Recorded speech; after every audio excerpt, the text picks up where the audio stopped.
Hello guys, imFeldy here, and welcome to Conquest pre-made spectator mode commentary. Today we're going to be spectating a game of Conquest, ExLF Fries versus Dark Society, and yeah, basically we're just going to be commenting on the gameplay that we're watching right now. On the blue team we have ExLF Fries, we have N7 Fowler, Carpathian Lord, Sonic Rainbrooms, Product Shard, Hello. and Pandemonium. And, I am joining Feldy for this commentary, even though I was in the game, because we're recording this afterwards. yeah, Just right. to let you know. Yeah. And on Dark Society, which is the other team, we have Jabal, Saucy Orpath, that's supposed to be a joke, but whatever. And Bronzer Spawn, Master Mentos, Remslaw. So, I thought he was called Brown Sauce. no, Bronze. I don't know how to pronounce that, but yeah, Bronze. Yeah. Fair enough. Bronzer Sauce. So yeah, we have a bit of pressure on the mid lane here for the right mid camp. Thanatos and Chaka have been a bit iffy. They've got their ward up, their aggressive ward behind the mid camps. So yeah. Do you know you click on the map and it takes you around it? Yeah. Okay. I'm just finding this out. I'm just gonna click on people for the time being.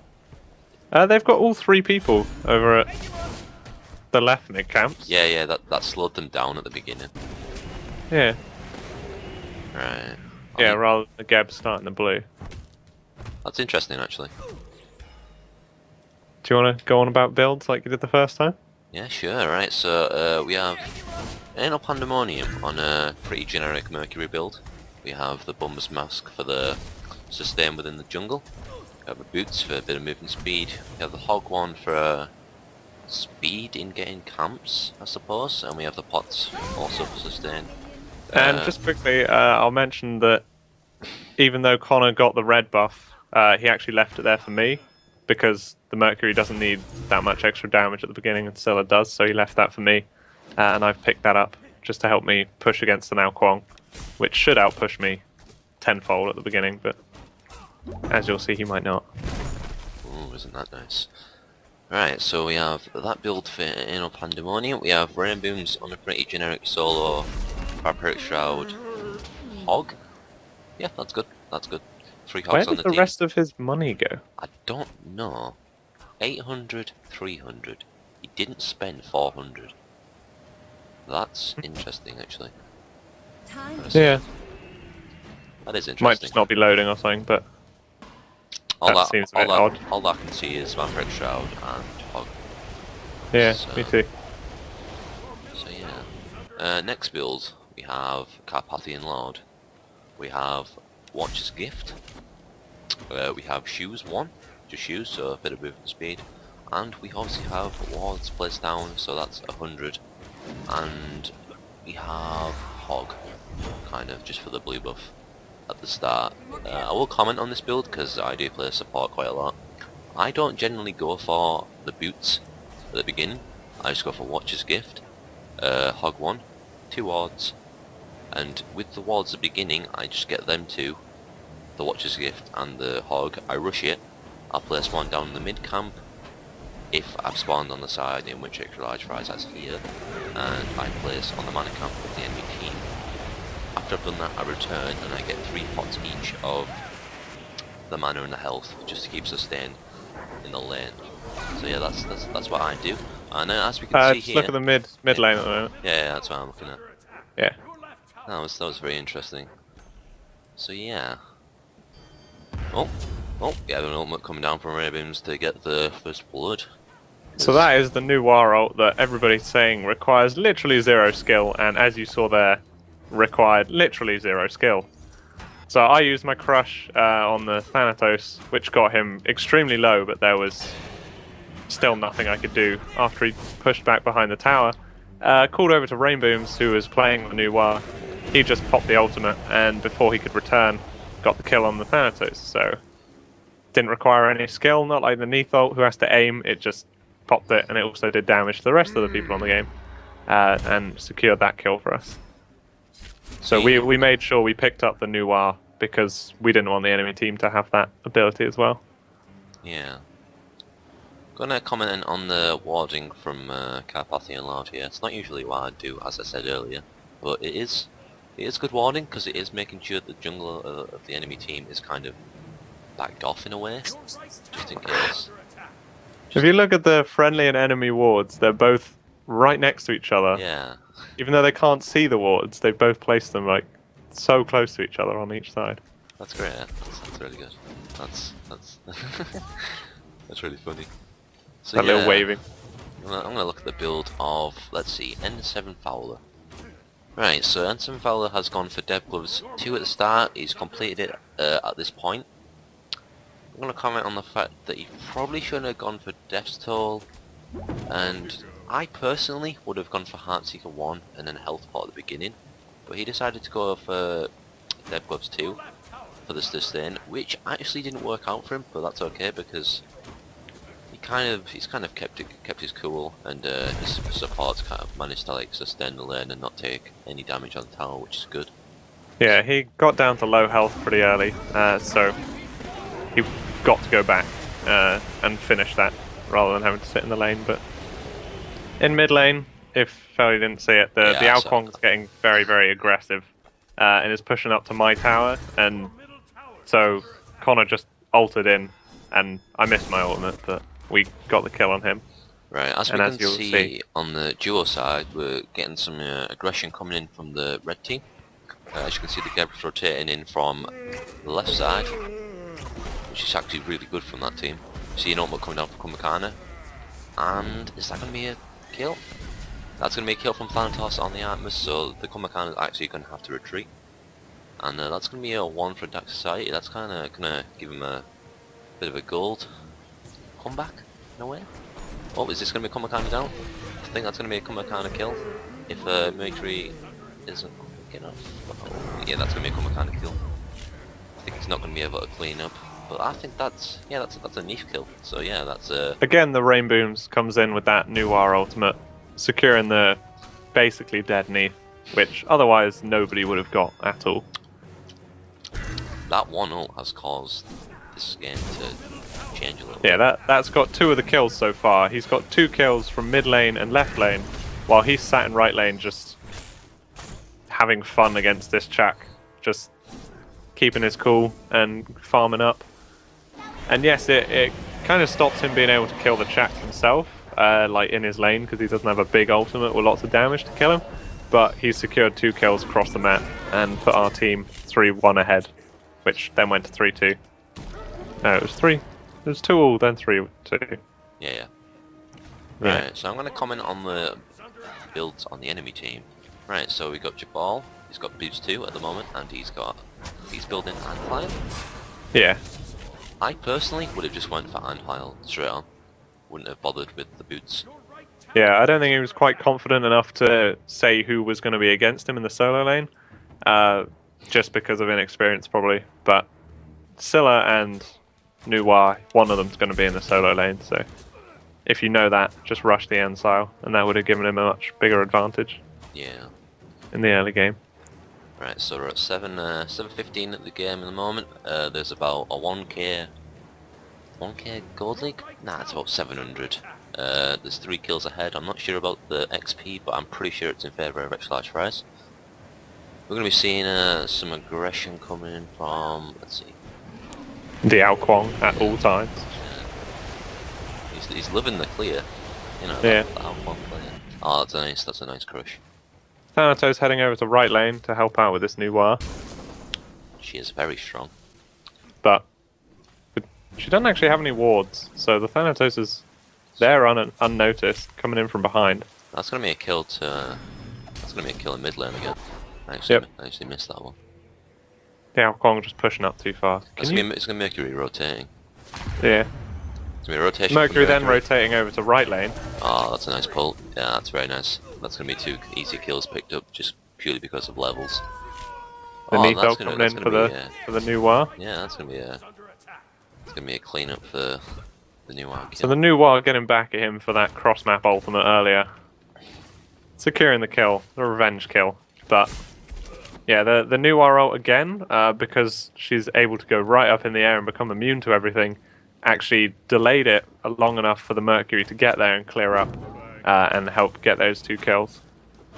And then Neath just clearing up from across the map again. But that is the global ultimates at this point. That's gonna be quite costly for Dark Society actually, purely because of those 2 kills. That's given Extra Large Fries quite a lead in terms of gold. And that's just feeding the Mercury up. He's now 3-0, and you definitely don't want to see that at this point. Yeah, I'm quite interested with the build actually, because I know what he's done. He's gone for full Heartseeker purely because the movement speed doesn't matter. Plus, he doesn't really need the penetration at the moment. So yeah, that's good in terms of that, purely because Heartseeker gives a bit of movement speed, so it's basically balancing it out. I think it's only 1% that it gives up in terms of that. Yeah. Let's see. And because he knows that he's gonna in the mid lane again, you can see here the Mercury jumping in, and that's another kill secure. Just because the Alquong's getting a bit too aggressive, and that is going to help the Mercury again because he's going to get more assists. And because he's doing so well, he can happily build this Heartseeker without any worries of it, like, getting destroyed later. It's going to be a nice rotation from over in mid lane / jungle. And secures another 2 kills. Thanatos coming over to help, a little bit late though. Just Thanatos is going up in the ult. Oh, that was very aggressive. That didn't pay off. This possibly could be a Golden Fury. Artemis is back, so probably not. That's probably not a good idea, considering the Quan's up. But the Thanatos just not taking enough time there to actually aim the ult. He just used it off reaction and missed and paid with his life. Yeah. Which you can't really afford to do. If you're going to kill someone and then jump into another 2 people, you really have to hit it to get your health back to be able to have any chance of getting out. I think that just comes with inexperience and lack of thought. It's just the risk on Thanatos. Yeah, high risk. Did you see mid lane there? Yeah. The aggression of that Alquong being shown there, that he ulted at the tank at like 10 minutes, and he's just throwing that out there. It would never kill the tank. He's far behind. He's same level as the tank at this point, but just throws the ultimate because aggression at this point. And he's just given up probably. That's going to be an ultimate coming from Jack. High aggression on the Rainbows, but he's going to be able to retreat, and the Mercury's going to come in for the secure. Yep, that's going to be secure from Mercury. Hopefully. Yeah, that's going to be secure, and that's going to be secure from mid lane also on the Quan. Super aggressive. The Nuar going up just to make sure that Jack didn't get away at all. It's also but the Mercury is everywhere in this game. Yeah. He's so far ahead that... Some going to be aggression in the dual lane. That's hopefully going to be a kill on the Geb. Yeah, that's going to be a kill on the Geb from the Kana. The Neath just getting away. Staying a little bit safer. Yeah. But should probably be going back at this point. It's going to get rooted. Pops the Aegis. Backflips now. Yeah. Just in time, but... Then we got the Mercury coming over. Coming around the back. Sneaky Mercury. Just waiting to see what happens. His ultimate is down at this point. So yeah, he's going to disengage off that. We've got some mid lane aggression on the tower. That's hopefully going to come out with a tower. Yeah, that's very nice. That's a tower too. Kill on left lane for the Neath, who again just stepped a bit too far forwards. Never want to do that with the Mercury.